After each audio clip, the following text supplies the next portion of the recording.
శ్రీ గురుభ్యో నమః. ఓం నమో భగవతే వాసుదేవాయ. మాఘపురాణము 27వ అధ్యాయము. రుక్షక అనే బ్రాహ్మణ కన్య వృత్తాంతము. పూర్వము భృగుమహాముని వంశమందు రుక్షక అను కన్య జన్మించి దినదిన అభివృద్ధిగా పెరుగుచున్నది. దురదృష్టం కొద్దీ పెండ్లి అయిన వెంటనే పెండి కుమారుడు చనిపోయాడు. రుక్షక తన దురదృష్టమునకు దుఃఖించి విరక్తి భావముతో ఇల్లు విడిచి గంగానదీ తీరమున ఆశ్రమము నిర్మించుకుని శ్రీమన్నారాయణ గురించి తపస్సు ప్రారంభించింది. చాలా సంవత్సరములు చేయటం వల్ల అనేక మాఘమాస స్నాన ఫలము దక్కింది.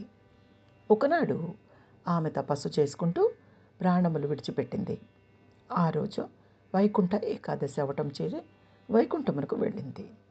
చాలా సంవత్సరములు వైకుంఠమందే ఉండి తరువాత బ్రహ్మలోకమునకు వెళ్ళింది. ఆమె మాఘమాస వ్రత ఫలము కలిగి పవిత్రులాలు అయినందున బ్రహ్మదేవుడు ఆమెను దేవకార్యములు తీర్చుటకు అప్సర స్త్రీగా చేసి తిలోత్తమ అన్న పేరుతో సత్యలోకమునకు పంపాడు. ఆ కాలంలో సుందోపసుందులనే ఇద్దరు రాక్షస సోదరులు బ్రహ్మను గూర్చి ఘోర తపస్సు చేసాగారు.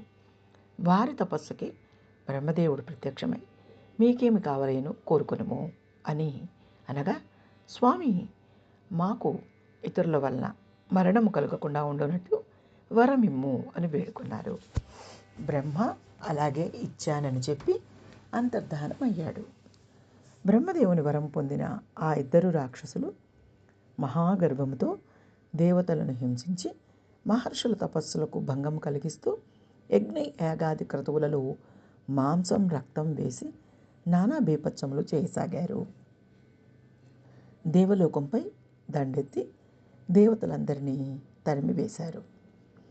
ఇంద్రుడు మొదలగు దేవతలందరూ సత్యలోకమునకు వెళ్ళి బ్రహ్మదేవుని, మహానుభావ, సుందోపసుందులనే రాక్షసులకు మీరిచ్చిన వరములతో గర్వం కలవారే తపస్సాలులను బాధిస్తూ దేవలోకమునకు వచ్చి మమ్ములను తరిమి చెరసాలలో పెట్టి నానాభీపత్సం చేస్తున్నారు. వారి మరణమునకు ఏదైనా ఉపాయం ఆలోచించమని దేవేంద్రుడు ప్రార్థించాడు.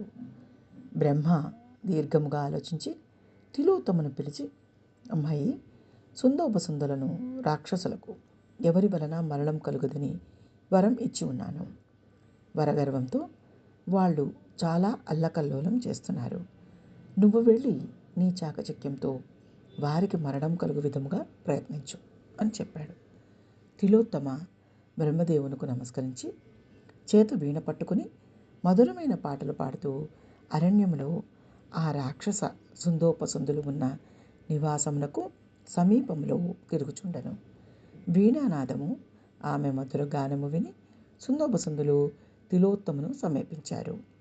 ఆమె ఎటు వెళ్ళినా ఎటు తిరిగినా ఆమెను అనుసరిస్తూ ప్రేక్షకుల వలె వెంటాడుతూ ఆమెను నన్ను వరింపుము అని తిలోత్తమను ఎవరికి వారు బ్రతిమలాటసాగారు. తిలోత్తమ ఒక రాక్షసగ్రేసులారా మిమ్ములను ఓ రాక్షసాగ్రేసులారా మిమ్ములను పెళ్లియాడుట నాకు ఇష్టమే. మీరిద్దరూ నాకు సమానులే. నేను మీ ఇద్దరి పట్ల ప్రేమతో ఉన్నాను. ఇద్దరినీ వివాహమాడుట సాధ్యం కానిది. నాకు బలవంతులైన వారిని వరించవలనన్న ఒక కోరిక ఉన్నది. మీ ఇద్దరిలో ఎవరు బలవంతురో వారిని నేను వరించగలను అని చెప్పింది. తిలోత్తమ మాటలు వారిని ఆలోచింపచేశాయి. నీకంటే నేను బలవంతుణ్ణి అని సుందుడంటే, లేదు, నేనే బలవంతుణ్ణి అని ఉపసుందుడు అన్నాడు. వాదము పెరిగి పౌరుషం వచ్చి ఇద్దరిలో ఎవరు గొప్పో తేల్చుకుందాం అంటూ ఘోర యుద్ధానికి తలపడ్డారు.